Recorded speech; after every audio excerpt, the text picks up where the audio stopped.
Welcome to the program again, friends.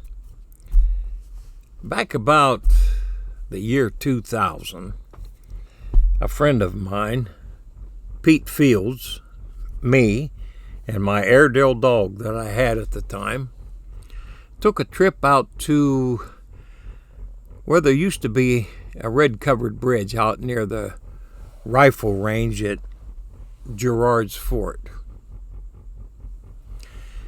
We wanted to walk down along the stream out there. I had the dog. He was grown up now. He was ready to kind of take into the woods, want to walk.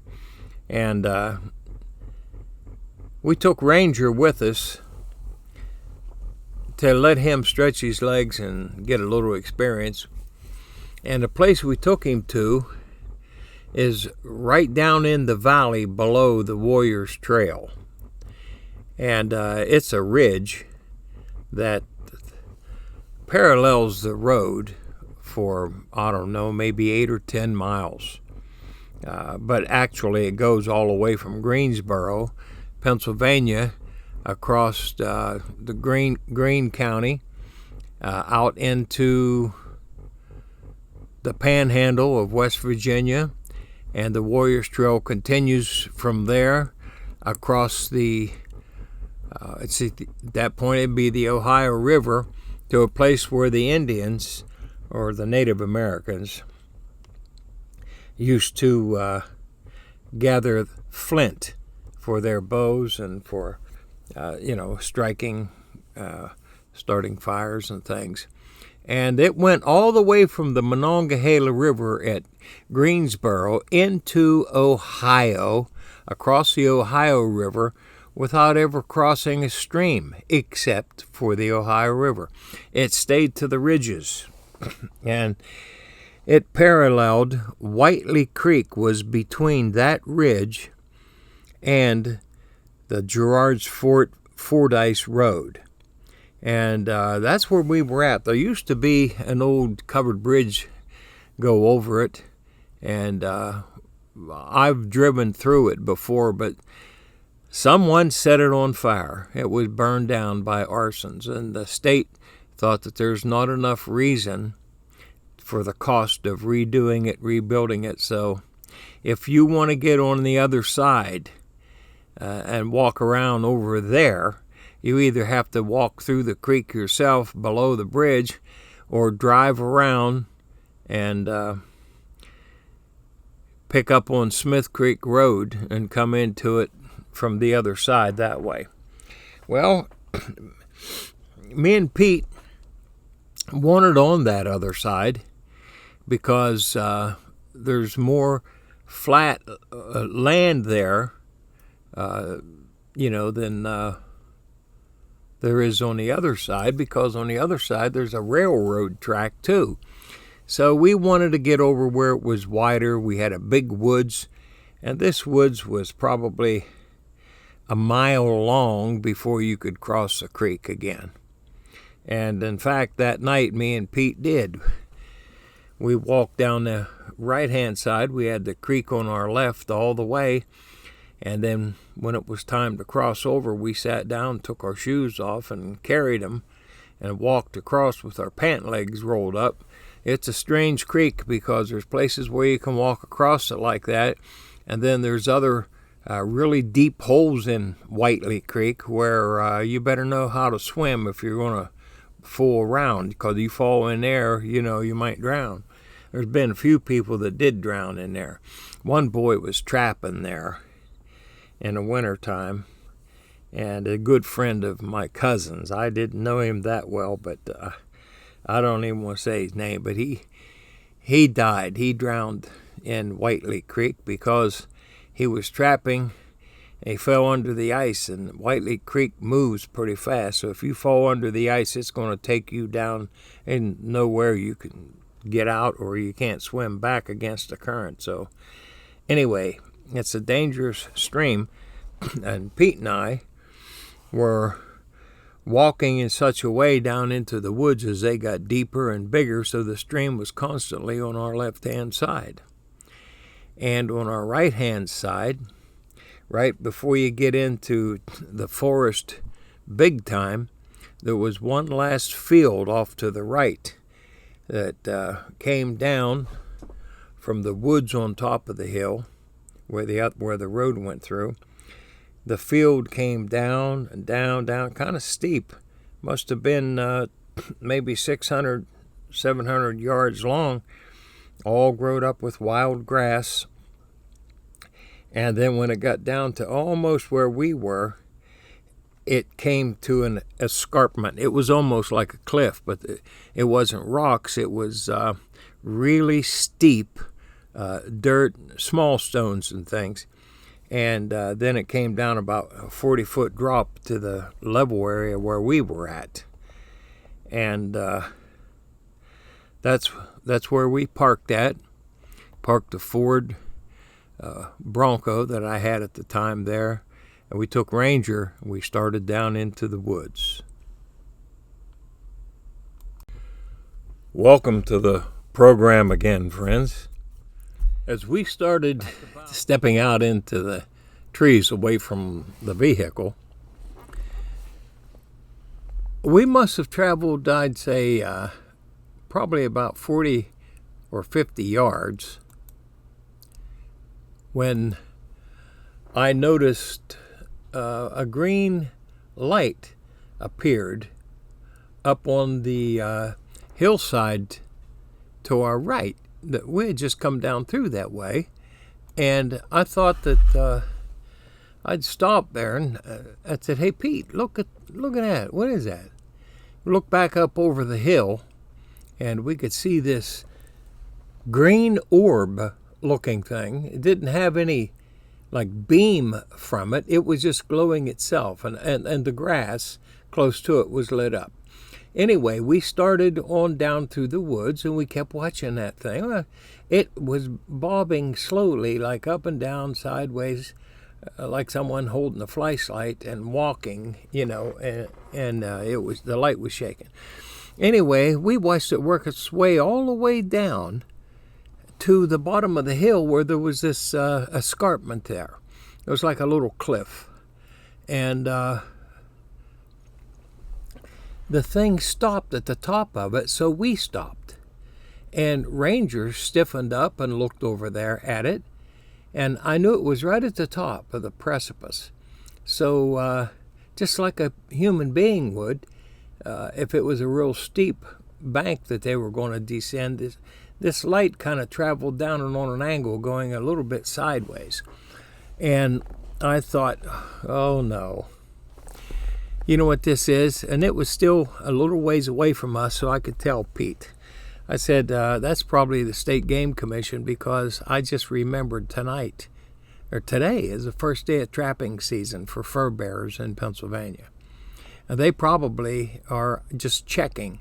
They probably think that maybe somebody's down here checking somebody else's traps for them. A lot of people have stolen my traps and the fur out of my traps when I used to trap, and so I knew it was a problem. I thought, we'll just stand still. I said, we'll wait till we get this out of the way. We tell them what we're doing. We're just walking through the woods with a dog, giving him some exercise, and we enjoy being out. I said, they'll be here in a second. So they come down over the bank, I thought. The light went sideways, got down to the bottom, and it's, maybe the light was maybe 4 or 5 feet off of the ground, and it went out. And I thought, oh, come on. You mean don't they know that we saw them? Nothing happened. Ranger then started wagging his tail and took off into where the light had stopped at. So after a while, there was nothing left to do. I said, if it's a game commission, they'll stop us. So I said, come on, let's just go. So me and Pete took off walking. We went down through the woods, got deeper into it, got into where the big trees are, walked through a good bit of big trees. We ended up seeing a great horned owl setting up on a limb of an old dead oak there. And, it was a nice walk. we had about not quite a mile. I'd say between a half mile and 3/4 of a mile. Nothing occurred. Ranger was gone. Well, when we got down, probably, I'd say about 80% of our walk done, where we were getting ready to cross over the creek, Ranger come running up, wagging his tail and breathing hard, and he come running up behind us. So we sat down on a log, took our shoes off. We were now at a rather place where the water was low.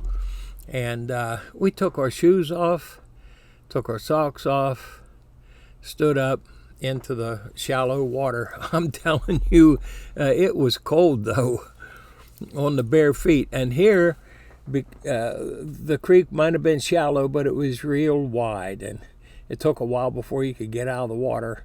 We got out, got on the other side, though, eventually, and put our shoes and socks back on. And now we started walking back upstream to where the vehicle was, and the stream was on our left-hand side all the way down, but now we crossed over and we're heading back up the other way. It's still on our left-hand side. And off to our right is a railroad track. It's a coal train comes down through there constantly, day and night, runs 24 hours a day from the old U.S. Steel Cumberland mine, but other people bought it now, but it's still operating. And we started up the trail on that side of the creek. Now, we had noticed that there was one big old gnarly oak tree on the other side where we had just come down, that was totally dead. It looked like all the bark fell off of it. And it was a monster, though. And we were walking up, and when we got, now looking back, I would guess just about straight across from it on the other side of the creek, even though we had walked hundreds of yards now between the tree to get where we are now. It was probably, let's see, I'd say 150 yards straight across the creek again from us. But the creek was too deep for us to cross it up there. Anyway, when we got just about in that area, I heard a little bit of rustling, like something moving through some brush or something, and I didn't know if I heard it or not. We stopped. I said, "Hey, Pete, listen, No, we didn't hear anything." I said, "Did you hear that?" He said, "Oh, I thought I heard something moving." I said, "Yeah, me too, but it's over there on the other side of the deep water." So I don't know what it was. And while I was still talking to him, it sounded like some giant picked up that great big oak tree and crashed it into the ground. It just made one heck of a terrible noise that kind of lingered just a little bit. I couldn't imagine even a tree sounding like that if it just fell over. I don't know what happened. But we were thinking about something moving through the bushes or moving around over there when suddenly that happened. Man, did that wake us up. So I said, "You know what, Pete? I still don't know what that orb was." And my mind started saying, "What, you trying to connect them?" The orb, the smash, I don't know what it is, but we ought to just go ahead and get on out of here with this dog. That was too much of a shock to hear that. So we took off moving, and Ranger seemed to sense the urgency of the situation, and he was right there with us, moving along, quickly. And so after a while, it got a little tough following that meandering, stupid deer trail or whatever it was along the creek, and we decided to make a straight shot toward the Bronco, and we could do that if we got up on the track. So we got up on the railroad track, and they had that gravel as ballast in there, filled up pretty good. So you didn't have to just like walk from one railroad tie to the next one. You could just step out. It was a pretty decent level surface between the rails. So we stepped out, and we got out, probably took us another, still I bet you it took us 20 minutes to get up there in the area where the Bronco was. But we finally did. And instead of going across the trestle that we had driven under on many other occasions when we come up to the other side of that red covered bridge, there was a trestle there. Well, instead of walking across that up high like that, we took that opportunity to get off of the tracks and walk down the side of the hill there that was a maintenance on-off ramp for the railroad. So we walked down, got into the old Bronco, and got out of there. And all the way home, we kept asking each other, what do you suppose that was them lights? That light that come down through the field, way off of the hill, way up on top. What was anybody be doing up in there at night like that? I mean, what was that? That was not a flashlight. There was no people there. I said, no, I thought it was a state game commission, Pete, but I don't know what it is. You was with me. You got a good opinion as I do. Where is it now? It just got down to the bottom. When Ranger ran over to it, it just went out. And then, did it follow us? Was it? No, it didn't follow us. We turned around and looked back a lot. We didn't see the light. And I said, no, I mean, whatever was holding the light. I don't know. I don't know. I said, it was one of them crazy things that happens like that once in a while. But, wow, why did it wait until we got right level with it on the other side of the creek coming back out of there before it pushed that tree over or something? Or what was that? He said, oh, yeah, that was, nobody pushed that tree like that over. I don't know what it was. I do know one thing. We jumped in the dark.